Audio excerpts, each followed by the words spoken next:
Hello and welcome back to another one of my videos. Today I have quite a few knives to show you. I've been pretty busy, and as you know, I have not been uploading a lot of videos recently. So today I have quite a few knives for you, and without any further ado, let's get started. Let's work our way down from large knives to small knives, and the first one and largest one of them all at this time is called the Marauder. So boom, here's the Marauder. It's a big knife. It's the very first sub-hilt I did.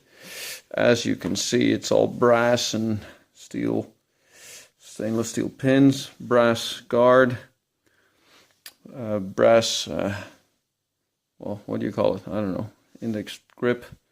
Very big blade.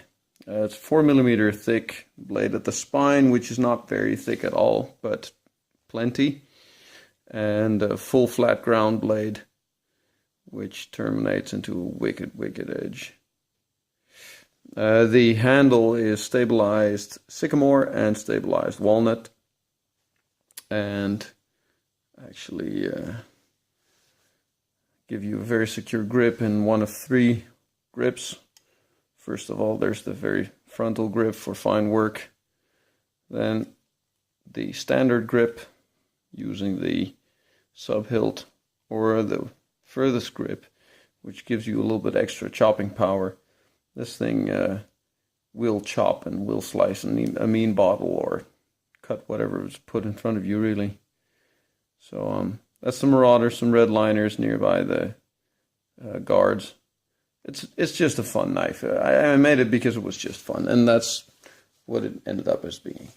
So second of all, there is the snake eater buoy, so called because, well, obviously the snakeskin inlay, and because for some people the rasp pattern that the buoy was made of reminds them of a snake skin. This has a spalted stabilized sycamore handle, as you can see, very nice. Looks better in real life than it does in the harsh light that I've used for my camera. And it's been buffed out to a near mirror polish, as you can see. Just another fun knife. Oh yeah, and it has a pommel made out of rasp as well, horse ferries wrap. The guard, the S guard, is 80 CRV2 carbon steel, which has been textured and polished and hardened as well. So it's just a fun knife. Again, very nice slasher, very quick knife. Not too big, not too small. It's just a very nice buoy.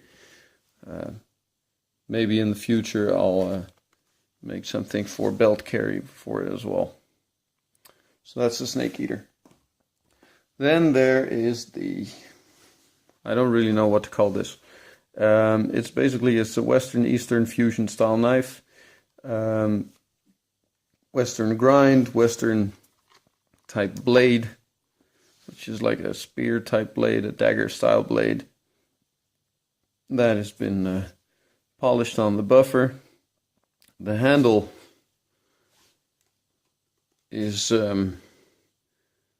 palm stabilized palm wood, which has a very nice grain to it, very dark and light flecks. You can see it underneath the cord wrap. Cord wrap's been soaked in a resin, which makes for a very hard and durable cord wrap.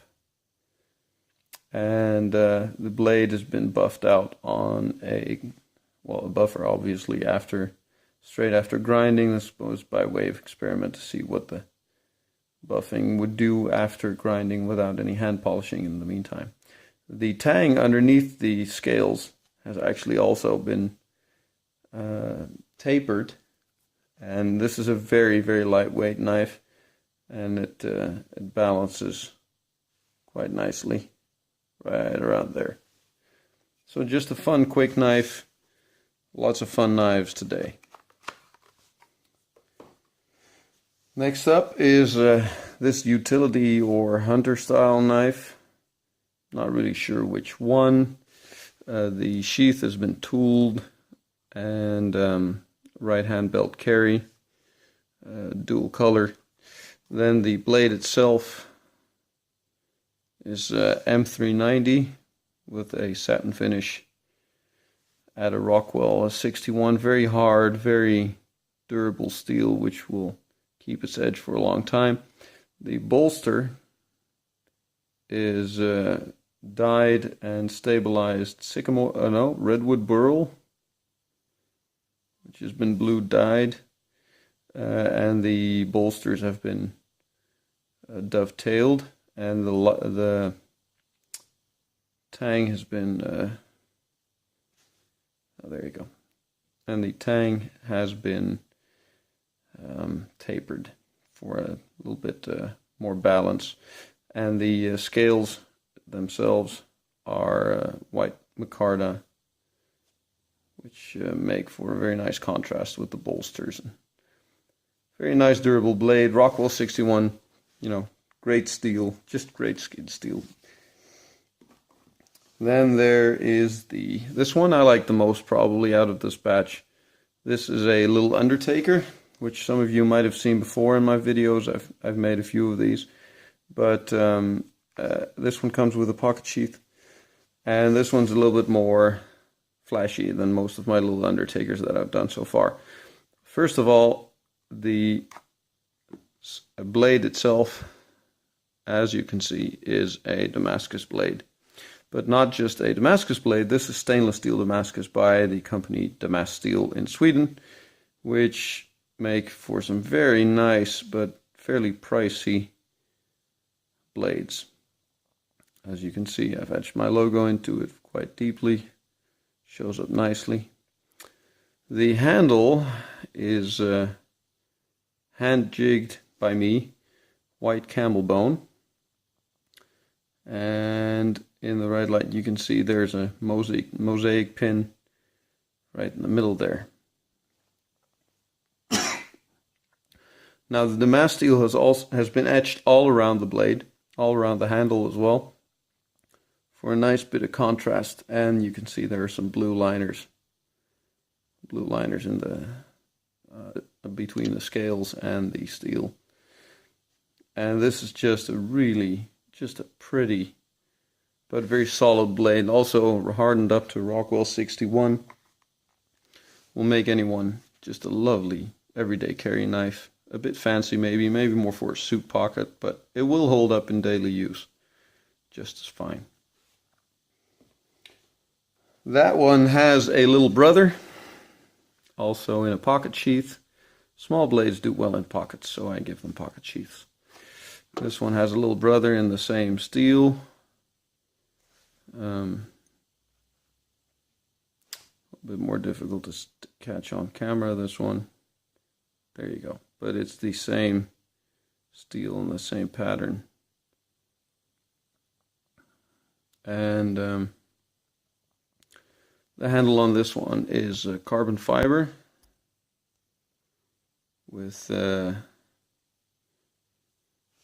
green coloring agent in it. Oh, there's the steel. There we go. Green coloring agent in it, which gives it a little bit of a tinge, green tinge. And there's a couple of mosaic pins in it. Once again, etched all around, just to bring out the beauty of that steel, because it's really lovely stuff, and such a shame when you can't see that on the tang, I always think. And then the last one, and the smallest one, with another pocket sheath, is the same steel again. This time with a bog oak handle and dark red liners that really will not show up on the camera, and etched all around. All of these will make a lovely, lovely everyday carry knife. So I hope you enjoyed it.